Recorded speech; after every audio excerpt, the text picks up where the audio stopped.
Welcome to the Technology Task Force recommendation. Please find a handout, and if possible, hold your questions till the end, as we expect this presentation to take most of the time, and we think that we'll have most of your questions answered. If you have a cell phone, we would like you to turn it off. The Technology Task Force worked pretty hard over the last year and a half and got a lot of great ideas from its 14 members.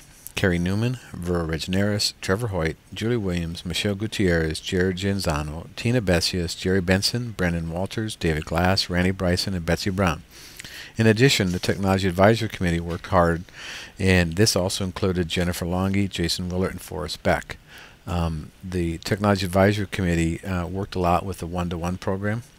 As you can see, we did a lot of research as part of our benchmarking, and we observed schools that had implemented a digital learning environment and some that had not fully realized the change that can happen with a well-implemented program. They had hardware, but they hadn't implemented and realized the change.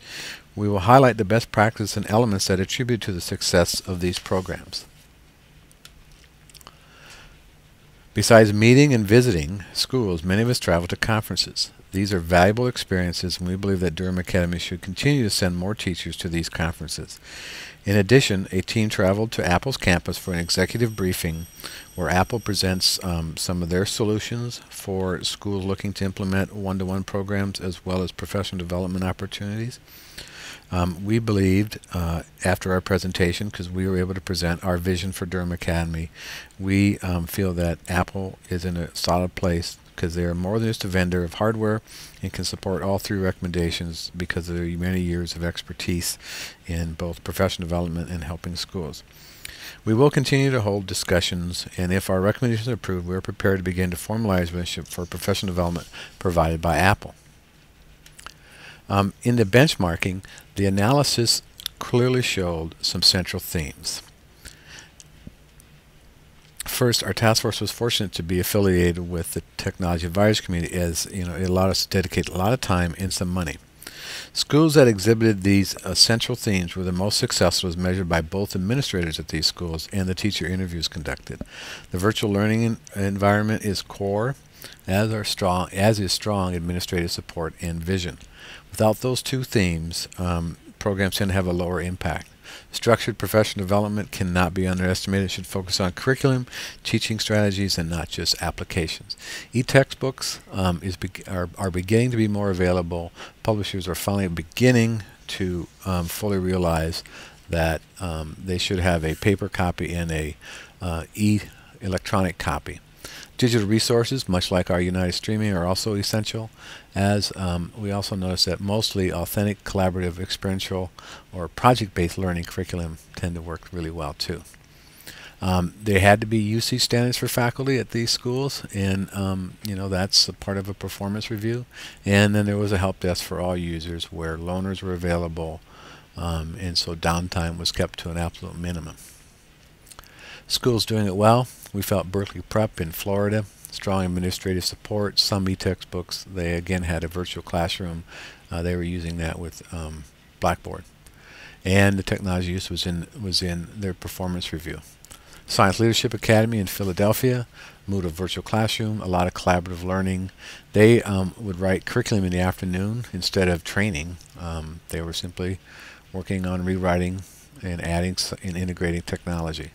Urban uses First Class, and instead of for their virtual classroom. Girls Prep, the headmaster is one who really said this is what's going to happen, and they made it happen.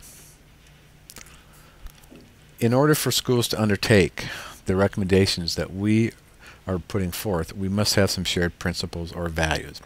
We firmly believe that technology underpins all their task force.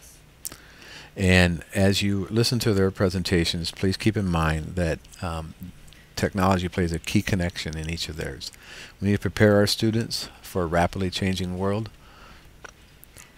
and jobs for most of them will perform are not yet known, and skills are not yet known as well. Advancing in ways that not seen before with negative consequences for industries who do not keep pace and adapt. Learning no longer takes place only in the classroom, but happens 24/7. Change is accepted best when presented with corresponding amounts of trust and support. Creatures in nature very, very seldom will adopt or support anything that is change-provoking because of the fear, and it can be stifling. We've been careful to ask for what we think DA students and faculty need for their future and are prepared to present. And professional support for all teachers so that we can achieve these. Something else we have to make sure is as we move forward that all Durham Academy community members must be connected to this digital learning environment that we're thinking of making. Recommendation 1. Establish a web presence, WP, or virtual learning environment requirement for all academic courses. If the course has a grade, it's an academic course. We must prepare our students for their future, needs of competing in the global marketplace. Teachers need to be clickable to accomplish this preparation. Now, we've already started on this path, and many teachers have had a web presence for years. The preschool and lower school all have a web presence, and 75% of the middle school teachers either have a web presence or a virtual learning environment. The U.S. has about 16 teachers with a web presence and 40 virtual learning environment courses already. This is without any sort of mandated. Virtual learning environment enables our community to collaborate, communicate, share digital content, and provides an environment for anytime, anywhere learning. This is critical if students are to have a device. In addition, divisions will set the standards, but levels of interaction should be increasing as the student progresses to Durham Academy. Probable expectations will include communication for school to parent, teacher to student, student to teacher, student to community, teacher to parent, teacher-approved links for learning, syllabus, class policies, homework, calendar, extension of the classroom, so to speak. Students from grade 3 and up will provide a school email account to streamline and enhance communications. Right now, we are researching the use of Google Apps for Education as a way to provide this communication tool along with management and many other what they call Web 2.0 tools. Recommendation 2. Institute ongoing integration training and professional support. Teachers will be supported with professional development that addresses best teaching strategies within the new learning environment. We have tried Saturday academies, Wired Wednesdays, have helped some teachers learn new tools, but not enough have been able to attend. In addition, the focus has been too heavy on learning to use an application and not enough on integrating into the curriculum. Teaching in isolation does not help, as by the time a person needs to use the software, they have forgotten what they learned. Teachers need to know just enough about software while knowing more about how it can benefit the learning and teaching of their students. Evaluation and standards of use must be included in order to make sure all teachers are aware of their tools and can make appropriate decisions on the use in their curriculum. Is collecting supplies for the animal shelter, and we will be coming around. Sorry about that. There will be some new strategies that will be the core in terms of teaching today's student, enhancing curriculum by use of a VLE, and reshaping your curriculum using digital tools. There will be release time for training. It won't happen after school or on Saturdays. It will be include both in-house and outside experts. We are working to develop that core team of teachers who will become mentors. It's going to focus on curriculum writing instead of specific applications. And we contemplate the need to add an academic director of digital learning. Digital learning is another way of saying technology, but I don't think of technology as the end-all. I think it's really about digital learning. They will be a curriculum integration specialist and not a technical person who will coordinate learning opportunities. And evaluation of technology use and integration as part of the overall professional evaluation. And we're going to be looking to hire teachers who demonstrate experience using technology in the classroom. Recommendation 3. Equip students with an Apple digital learning device. Digital learning device is used here on purpose instead of a laptop because we're not really sure what it's going to be. But it starts off in 2009, 2010. To equip students in grade 6 with an Apple digital learning device.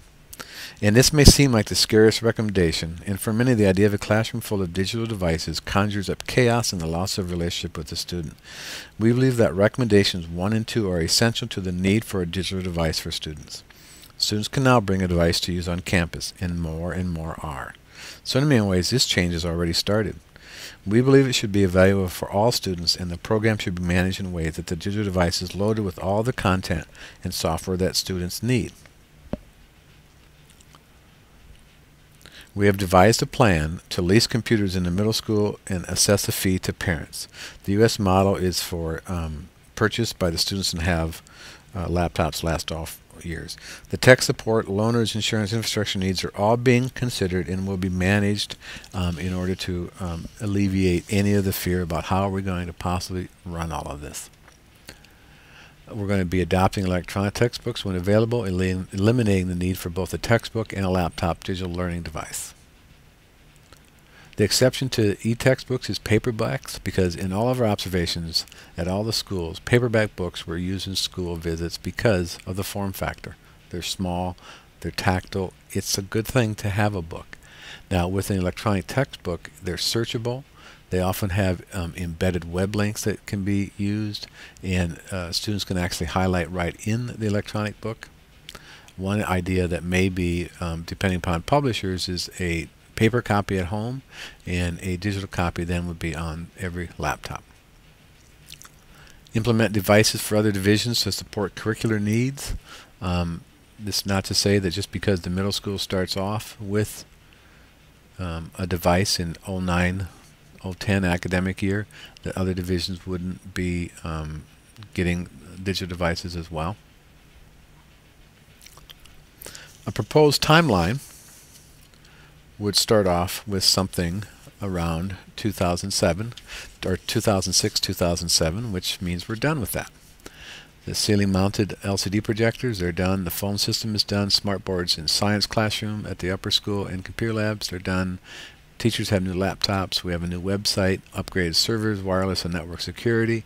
Students are bringing in their personal digital learning devices to school all the time. Starting this year, 2007, we've had additional virtual learning environment and WP training, and we'll offer more June 9th to 12th.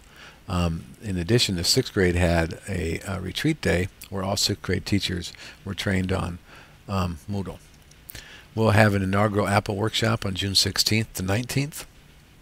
Ongoing integration and professional support opportunities throughout the year. Install the ceiling-mounted LCD projectors in the middle school. Parent and student presentations and planning sessions will happen after the vote. And vendor relationship will be finalized. And students will continue to bring their digital learning device to school. 2008-2009, additional VLE and WP training, virtual learning environment and web presence training in June. Standardized on usage Moodle in the middle school, which means all teachers in the middle school will have a Moodle course or courses by the end of 2009. An Apple workshop in June and August to prepare for the digital learning device rollout. This will be geared more towards just the 6th grade teachers, especially the August, but before the students get their laptop, teachers will have additional training. Install ceiling-mounted LCD projectors in the lower school. Ongoing integration of professional support opportunities throughout the year with release time. We're going to roll out the digital learning device to 6th grade students. Student email accounts in place for grades 3 through 12. Again, we are looking at Google Apps for Education to accomplish this. Students continue to bring their digital learning devices to school and in other grades. 2009, on more of the VLE and WP training. Apple workshops in June and August to prepare teachers who will now have student digital learning device in the classroom. This will be 7th grade. 8th grade not just yet, but it's coming. Ongoing integration. 6th and 7th grade students now have a digital device, and they continue to bring their other devices in terms of the middle and upper school students who have not been given a digital device through the school. 2010-2011, more VLE and WP, especially for 7th, 8th, and 9th grade teachers who will soon have digital learning devices in their classroom. More Apple workshops, ongoing integration, continue to equip the students. Students 6, 7, 8 now all have a digital learning device. Students bring their digital learning devices to school only now at the upper school. 2011, 2012, more VLE. Again, you can see the wave coming if you are at the upper school.